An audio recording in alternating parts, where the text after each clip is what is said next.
ఒకప్పుడు బ్రిటిష్ వాళ్ళు పరిపాలించారు మన దేశాన్ని. ఆ ముక్కలు ముక్కలు చేశారు, నరికారు, కొన్ని కోట్ల మంది లక్షల మంది చంపేశారు భారతీయులు. అలాగే మొఘల్ చక్రవర్తులు కూడా లక్షల మందిని కోట్ల మంది నరికి చంపేశారు. ఇప్పుడు భారతదేశం కోసం మన భారతదేశంలో ఒక దేవుడు అవతరించాడు మోడీ గారు. ఆయన అన్ని రాష్ట్రాలని ఒక్కొక్క రాష్ట్రాన్ని బాగు చేసుకుంటూ వస్తున్నారు. అలాగే భారతదేశాన్ని అభివృద్ధి చేసుకుంటూ వస్తున్నారు.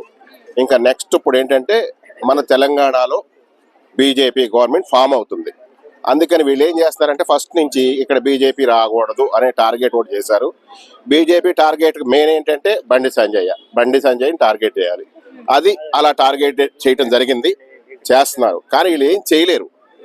ఒకటి గుర్తుపెట్టుకోండి, ఇప్పుడు కలకటాకి అంటే పశ్చిమ బెంగాల్ అంటారు ఇవాళ. ఒకప్పుడు బ్రిటిష్ వాడు కలకటా అని పెట్టాడు, అసలు కలకత్తా పేరు.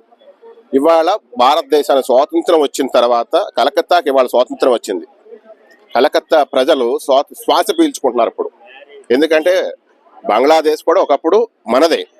ఇవాళ బంగ్లాదేశ్లో మన వాళ్ళందరూ నరికి కాల్చి చంపి ఎన్ని దారుణాలు చేస్తున్నారో అందరూ చూస్తున్నారు. అట్లాంటి పరిస్థితి కలకత్తాకు వచ్చింది. ఆ యొక్క కలకత్తాకి స్వేచ్ఛ తీసుకురావాలని ఇవాళ ఆ సంఖ్యలు తెంచి బీజేపీ గవర్నమెంట్ ఫామ్ చేశారు. ఇప్పుడు మనకి నెక్స్ట్ టార్గెట్ తెలంగాణ 100% ఫామ్ అవుతుంది. ఇప్పుడు నుంచి బండి సంజయ్నో ఈ బీజేపీ నాయకులను బ్లేమ్ చేసుకుంటా బీజేపీ గవర్నమెంట్ బ్లేమ్ చేయాలని చూస్తున్నారు. ఒకటి గుర్తుపెట్టుకోండి, మనం ఎవరం హిందువులు, హిందూ దేశం, హిందూ ధర్మం, అంతేగాని హిందూ మతం కాదు ఇది. కొన్ని మత శక్తులు ఏం చేస్తున్నాయంటే మనం రాకూడదు భారతదేశంలో, ఈ మోడీ రాకూడదు, మోడీ ఉండకూడదు, ఇదేదో మత పిచ్చి. ఎవరు? వేరే పార్టీలకు ఉన్నాయి మత పిచ్చులు. మన మత పిచ్చి కాదు, ఇది ధర్మం. దేశాన్ని కాపాడుకోవడానికి, దేశాన్ని రక్షించుకోవడానికి బీజేపీ పుట్టింది. ఇవాళ రేపు ఇక్కడికి వస్తున్నారు మోడీ గారు మన ప్యారెడ్ గ్రౌండ్కి.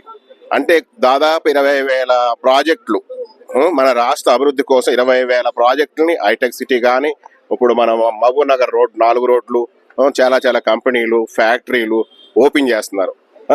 ఇప్పుడు దేశాన్ని నాశనం చేసేవాడిని మనం గెలిపించుకుంటామా? దేశాన్ని బాగు చేసేవాళ్ళని గెలిపించుకుంటామా?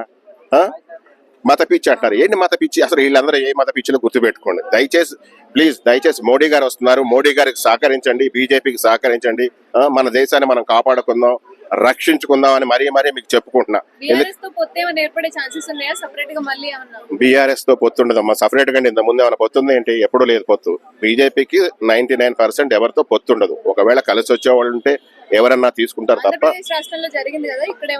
అవును, ఇప్పుడు అక్కడ ఏంటంటే పవన్ కళ్యాణ్ గారిది సనాతన ధర్మం, మోడీ గారికి పవన్ కళ్యాణ్ గారికి మధ్య ఉన్న ఫ్రెండ్షిప్.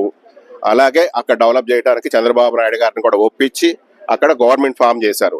ఇక్కడ కూడా ఏమో కలిసే శక్తులు ఉంటే కలుపుకొని పోవచ్చు, ఫామ్ చేయొచ్చు. గవర్నమెంట్ మాత్రం 100% మన తెలంగాణలో బీజేపీ గవర్నమెంట్ ఫామ్ అయితే రాష్ట్రం డబుల్ ఇంజిన్ సర్కార్ వస్తుంది.